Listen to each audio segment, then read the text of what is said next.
요즘 은행권이 참으로 공사다망합니다. 굉장히 많은 일들 벌어지고 있고 말도 많고 또 오늘 예정되어 있는 일들도 있는데 심지어는 물리적 충돌이 예상이 된다는 전망까지 있을 만큼 불안감도 있고 우려감도 있습니다. 어떤 일들이 벌어지고 있는지 취재기자와 직접 이야기를 나눠보겠습니다. 권순우 기자. 예, 권순우입니다. 네. 자, 우선 첫 번째 내용부터 들어보도록 하겠습니다. 자, 오늘 우리은행의 입찰 마감일인데 우리은행 인수전에 이 교보생명과 안방보험이 참여하지 않을 것으로 보인다고요?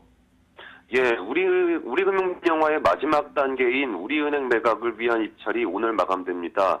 금융위원회는 광주 부산은행과 우리투자증권 등 증권 계열을 매각한 데 이어 마지막 단계로 우리은행 지분 56.97%를 매각하기 위한 입찰을 오늘 진행할 예정입니다.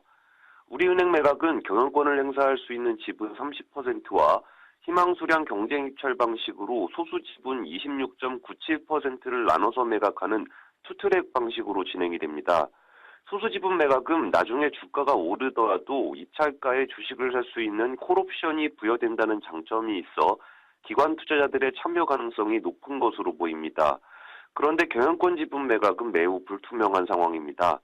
그동안 교보생명과 중국의 안방보험, 대만계 기관 투자자가 참여할 것이라는 전망도 나왔지만 막상 실제로 참여할 만한 곳은 눈에 띄지 않고 있습니다. 교보생명은 이사회 결의를 통해 입찰에 참여할 수 있는 여지를 뒀지만 결국 참여하지 않는 쪽으로 가닥을 잡은 것으로 알려졌습니다. 교보생명 측은 지난 25일 경영위원회에서 해외 투자자들의 미팅 성과에 따라 참여 여부를 확정하기로 내부 방침을 정했고 오전 중에 최종 입장을 정리할 것이라고 밝혔습니다. 그런데 교보생명은 자금 조달을 위해 대만과 홍콩 등 투자회사들과 접촉을 했지만 이들은 소수 지분에만 관심을 보일 뿐 경영권 지분에는 관심이 없어 사실상 입찰에 참여하지 않을 것으로 보입니다. 또 금융당국이 신창재 회장 개인 대주주로 있는 교보생명에 우리은행을 넘길 경우 발생할 수 있는 특혜 시비에 대해 우려하고 있다는 점도 영향을 미친 것으로 보입니다. 중국의 안방보험 등도 국내 인수 자문사를 물색하는 등 관심을 나타낸 것으로 알려졌지만 이후로는 움직임이 보이지 않고 있습니다. 만약 이번 우리은행 매각이 무산될 경우 정부는 다시 경영권 매각을 시도할지 지분을 쪼개 희망수량 경쟁 입찰로 전환할지 논의할 예정입니다. 네, 앞으로 우리은행이 어떤 식으로 매각이 될지는 조금 더 지켜봐야 될 것 같습니다. 이런 가운데 전국은행연합회 회장을 선임하는 절차가 진행될 것으로 보이는데 여기서 굉장히 어떤 분란도 예상이 되고 있다면서요? 예, 은행연합회 22개 회원사는 오늘 오후 서울 명동 은행연합회에서 총회를 열고 회장 선임을 논의할 예정입니다. 총회에 앞서 은행연합회 이사회는 후보를 추천하게 되는데 하영구 전 시티은행장을 단독 후보로 추천하기로 의견을 모은 것으로 알려졌습니다. 하영구 전 시티은행장은 금융당국이 내정했다는 소문이 돌아 논란을 빚기도 했습니다.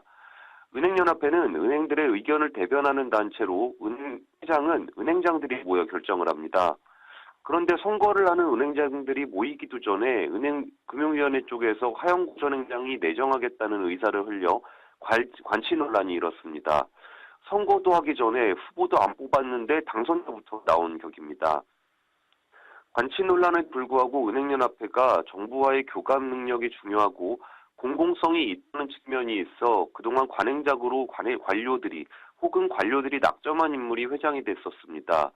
하 전 행장은 14년 동안 한국시티은행장을 역임했고 은행장을 지내면서 쌓은 경험과 글로벌 경영 감각이 뛰어나다는 평가를 받고 있습니다.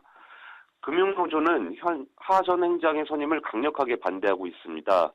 금융노조는 투명한 절차에 따라 협회장이 선출돼야 한다며 감사원에 금융위에 대한 공익감사를 청구했습니다. 우리은행 매각과 은행연합회 회장 선임과 관련한 추가적인 내용들은 소식이 나오는 대로 전달해드리겠습니다. 알겠습니다. 자, 권순우 기자 수고하셨습니다. 예, 감사합니다. 네.